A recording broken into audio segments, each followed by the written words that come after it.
Hello, and welcome to this lesson on why iron is alloyed with other metals to produce alloy steels.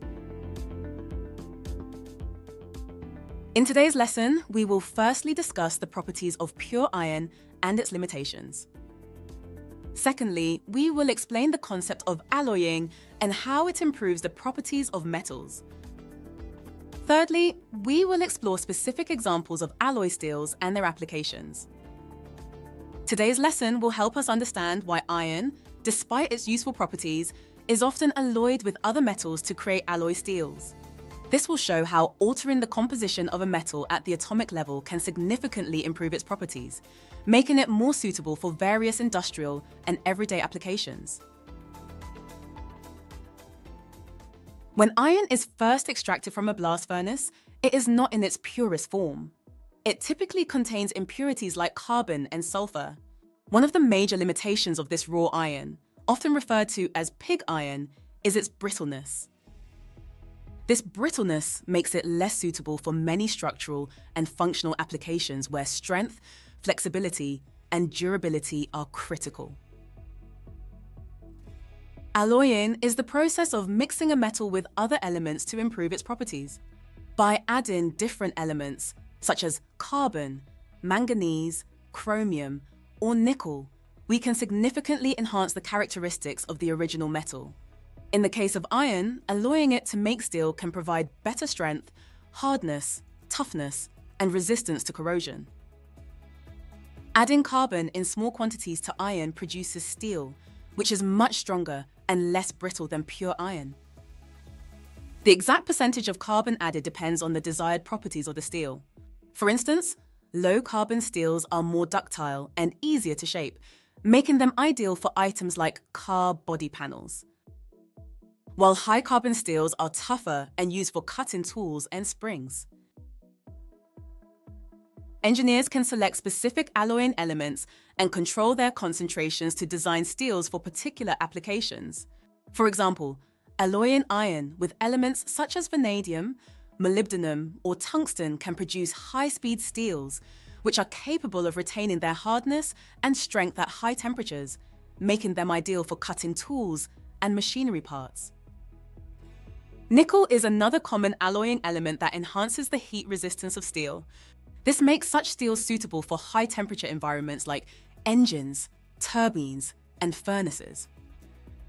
Nickel steel alloys can withstand significant thermal stress without deforming, making them critical in aerospace and power generation industries.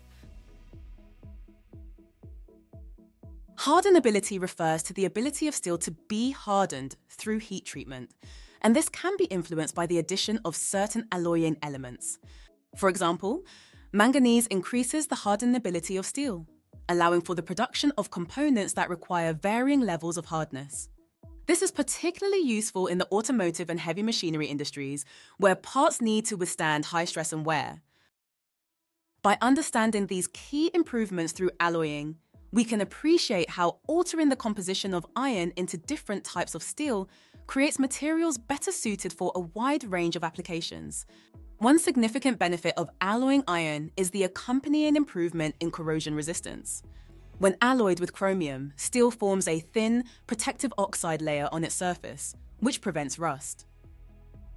This type of steel, known as stainless steel, is widely used in kitchen utensils, medical instruments, and construction materials due to its resistance to rust and staining. In today's lesson, we began by discussing that raw iron extracted from a blast furnace, known as pig iron, contains impurities like carbon and sulfur, making it brittle and less suitable for applications requiring strength, flexibility, and durability. Then we discussed how alloying improves a metal's properties by mixing it with elements like carbon, manganese, chromium, or nickel.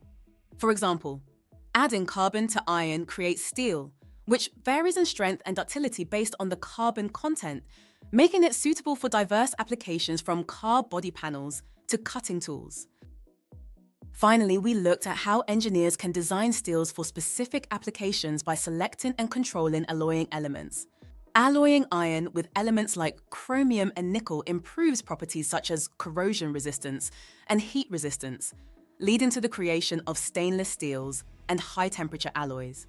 This versatility in steel design is essential for various industries, including construction, automotive, aerospace, and power generation, where materials must meet specific performance demands. This lesson has thus provided a comprehensive understanding of how alloying iron creates versatile and durable steels, suitable for a wide range of industrial and everyday applications. See you next time!